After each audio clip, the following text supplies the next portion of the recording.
Bhuj fire સ્ટેશનના control room પર call આવેલ હતો કે ભુજ શહેરમાં આવેલ આત્મારામ સર્કલ પાસે આવેલ ખુલ્લા પાણીના કૂવામાં ઘેટું પડી ગયેલ છે।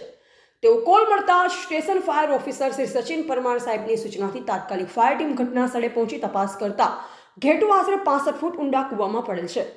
કૂવો પાણીથી ભરેલ છે। તાત્કાલિક ક્રેનની વ્યવસ્થા કરી રસ્સા વડે ફાયરમેનને કૂવામાં ઉતારી ઘેટાને રસ્સા વડે બાંધી આશરે 40 મિનિટની કામગીરી બાદ કૂવામાંથી જીવતો બહાર કાઢી ઘેટાનો જીવ બચાવેલ છે।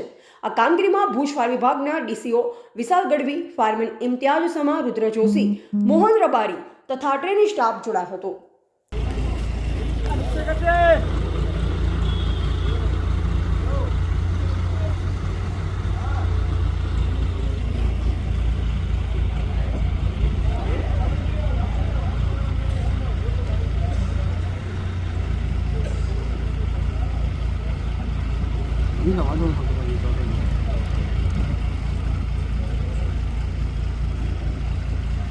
હાટ પડ્યા 500 રૂપિયા.